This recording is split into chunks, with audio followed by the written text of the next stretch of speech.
তৃতীয় লিঙ্গ চলার পথে বা পাবলিক বাসে তাদেরকে দেখলে অনেকেই আটকে ওঠেন, কেউ ভয় পান, কেউ বা আবার বিরক্ত প্রকাশ করেন।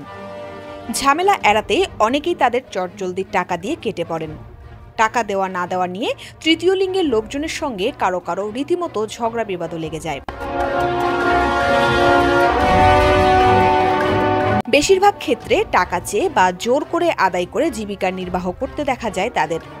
এমন আচরণের কারণে সাধারণ মানুষের কাছে তারা অবহেলিত এবং বৈষম্যের শিকার।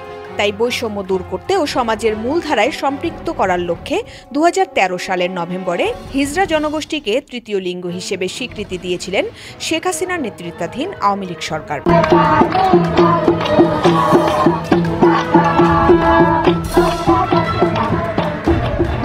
হিজড়া সম্প্রদায় বাংলাদেশের মোট জনসংখ্যার একটি ক্ষুদ্র অংশ। আবহমান কাল থেকে এই জনগোষ্ঠী অবহেলিত ও অনগ্রসর। এই লক্ষ্যে এই জনগোষ্ঠীর মৌলিক অধিকার সংরক্ষণ, তাদের জন্য সামাজিক ন্যায় বিচার নিশ্চিতকরণ, তাদের পারিবারিক আর্থসামাজিক শিক্ষা ব্যবস্থা, বাসস্থান, জীবনমান উন্নয়ন এবং সামাজিক নিরাপত্তা নিশ্চিতকরণ, সর্বোপরি তাদেরকে সমাজের মূল স্রোতধারায় এনে দেশের সার্বিক উন্নয়নে তাদের সম্পৃক্তকরণের জন্য সামাজিক নিরাপত্তা কার্যক্রমের আওতায় 2012-13 অর্থ বছরে হিজড়া জনগোষ্ঠীর জীবনমান উন্নয়ন কর্মসূচি বাস্তবায়ন শুরু করা হয়।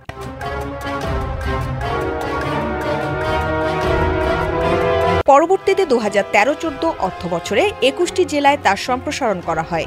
2015-16 অর্থ বছর থেকে 64 জেলায় হিজড়া জনগোষ্ঠীর ভাতা, শিক্ষা, উপবৃত্তি এবং প্রশিক্ষণ কার্যক্রম বাস্তবায়িত হয়। প্রতি বছরই এই কার্যক্রমের আওতায় উপকারভোগীর সংখ্যা বৃদ্ধি পায়।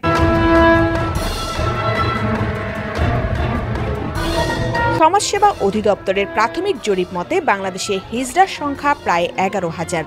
2014 সালে 22 জানুয়ারি বাংলাদেশ সরকার হিজড়া জনগোষ্ঠীকে হিজড়া লিঙ্গ হিসেবে স্বীকৃতি প্রদান করেছেন। 2021-22 অর্থ বছর হতে এই কর্মসূচি ভাতা ও শিক্ষা উপবৃত্তির নগদ সহায়তায় G2P পদ্ধতিতে উপকারভোগীর মোবাইল হিসেবে প্রেরণ করা হয় এবং বাংলাদেশ পরিসংখ্যান ব্যুরোর জরিপ মতে হিজড়াদের সংখ্যা 12,629 জন।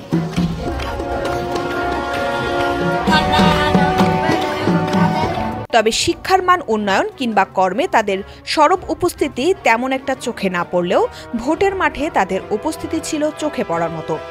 আওয়ামী লীগ সরকারের প্রতিনিধিত্ব করতে দেশের বিভিন্ন জেলা থেকে এই সম্প্রদায়ের মানুষদের দেখা যায় ভোটের মাঠে, কিন্তু নির্বাচনে অপ্রত্যাশিত ফলাফলের পর তাদের আর দেখা যায়নি। তবে বৈষম্য বিরোধী ছাত্র আন্দোলনে কোথায় ছিলেন এই তৃতীয় লিঙ্গের মানুষগুলো, এমন প্রশ্ন এখন চাউর হচ্ছে জনমনে।